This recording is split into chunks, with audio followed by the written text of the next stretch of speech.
Hey guys, welcome back to the channel. This is Daniel, the Land Miler, and today we're going to be doing something a little bit different. A few days ago, I went over my top 5 recommendations on which credit cards to get for Canadians who are just starting out on their points and miles journey.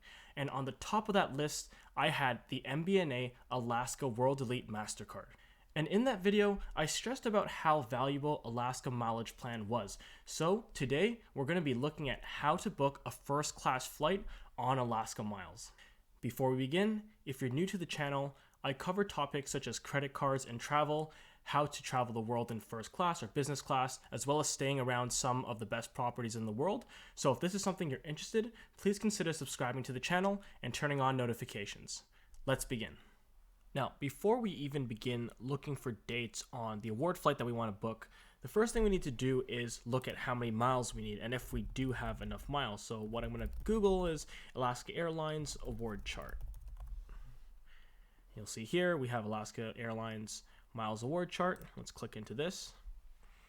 So how many miles do I need for my flights? So because I talked about Japan Airlines first class last time, let's take a look at a first class redemption on Japan Airlines 777. So the regions, I'm kind of doing this out of memory. If you don't know exactly which airlines travel which routes, it's usually better to do a little bit of research beforehand.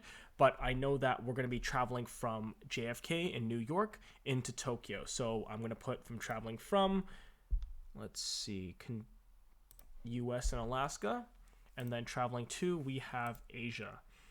Now, the system with Alaska is that different airlines will have different threshold for different classes and destinations. So we're going to scroll down to Japan Airlines right here. And you'll notice, depending on the class and depending on where you're going to, they're going to have different mileage requirements. So in our case, we're going to be looking at everything that's here. So in economy class to Asia, you're looking at 35,000 miles. If you're going into Southeast Asia, it's 40,000. In business, it's 60 and 65. And first class is 70 and 75,000 miles. So now we know that if we want to take a first class flight from the US into Asia, it'll be 70,000. And Southeast Asia will be 75,000. So now that we know this information, we can go take a look at the Alaska Airlines website. So we're on the website. First thing to do is click book and go into flight reservations. Now you're going to get to this main screen and we're going to do a sample booking just to get to Tokyo for now.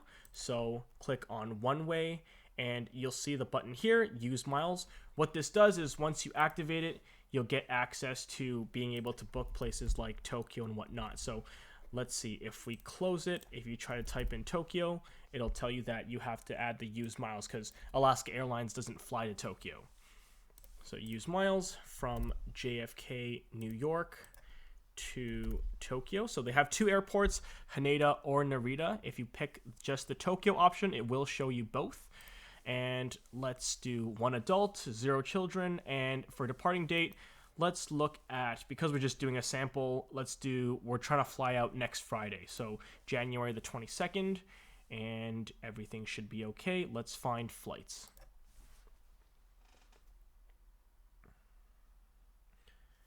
All right, so we have a bunch of options. You can see you can also, swivel around different dates. You can click into next week to see next week's dates and things like that. So we have 2 search results. The first one being a direct from JFK into Narita Airport on JL flight number 8005.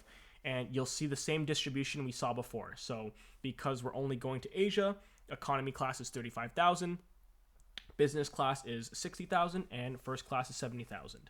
There's also another option here where we position from New York. So in this case, we're going from Newark to LA Airport. And from LA, you're flying Japan Airlines first class into Haneda. So we're going to work with the first one just because it is a direct flight. And you can click into the details to see some of the information about that flight. So we would be flying out on Friday, January the 22nd on 12:45. And you'll notice here that the lettering is in red, and that's because you're going to be arriving on a different date. So we're flying out on Friday and arriving on Saturday. The flight duration is 14 hours and 20 minutes, and we're flying on the Boeing 777-300. So let's close that off. Let's click into first class and add this flight to cart. Next, you'll just show a cart screen where it shows basically all the information you saw before, as well as the distance, how much money you're paying in terms of taxes. And if you click on this here, you'll see the breakdown of taxes. Not a big deal. It's $18, $12.50 of it being a partner award booking fee, and the other being a $5.60 security fee. Let's close this off and proceed to next. Now here, I'm going to have to type in my ID and mileage plan number. So we're going to skip over to the next screen. Here we are. This is the traveler screen. So I essentially inputted all of my traveler's information as well as my phone number, email, things like that. And you go into a confirmation screen where here it reconfirms our flight as well as asks you whether or not you need travel protection. I usually don't, just because my credit card will have a lot of these insurances.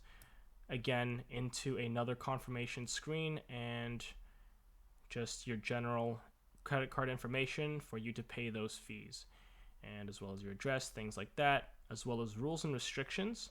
So things like how much you'll be charged if you were to make certain changes to it, things like that, as well as rules with your baggage. So if we were to finish booking, all you have to do is press the purchase button and your flight will be booked. All right, so let's go back to the main booking screen.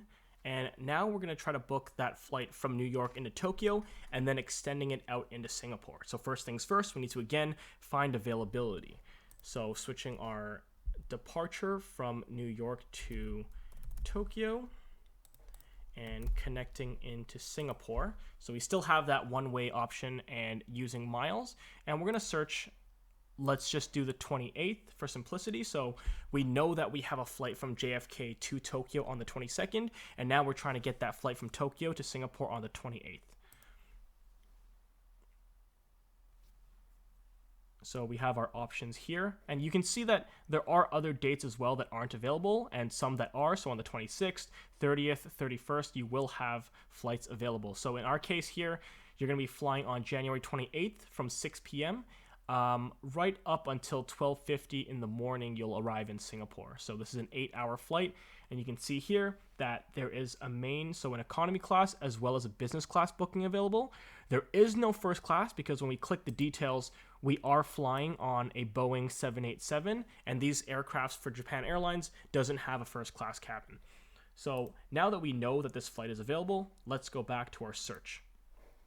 So from here, we switch the one-way into a multi-city booking, and we go from our initial departure airport, which is New York, and first we will be stopping in Tokyo, and I said from before that we're flying out on that Friday.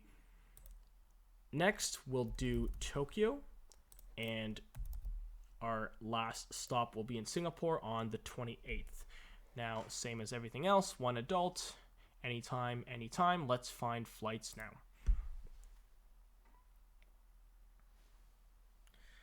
So you'll see here that there's a flight available, and you'll see here that it's conveniently connected for us. So if you look into the details, you can see a breakdown here, but once we look into the details, it'll have both of our flights available. So Japan Airlines, the same flight 8005, departing from January the 22nd and arriving on Saturday, January the 23rd. And important thing to note, do make sure that you see something like this. So this is a stop in Tokyo for 5 days. So if you were to search from JFK to Singapore as a one-way instead of that multi-city booking that we do, you might get something very similar, but instead of a 5-day layover, you might have something like 4 hours or 10 hours, something that's under a day, but the flights are the same because that's a layover and it's under 1 day, whereas what we want is we want to stop over in Japan for several days before moving into Singapore. So we have a 5-day layover here and departing on the 28th at 6 p.m., arriving on Friday, January the 29th at 12:50 in the morning. So the steps here are kind of the same as before. You click first class, you go to continue, you add it to your cart, and you just follow all the other steps and your booking is done. And that's how you book a first class multi-destination trip to Asia using Alaska Miles. If you have any questions Or if you're interested in learning how to book different destinations using Alaska Miles, leave a comment below and I'll be quick to answer. In the future, I'll also be covering a short list of the best redemptions that you can do using your Alaska Miles, so stay tuned for that. Peace.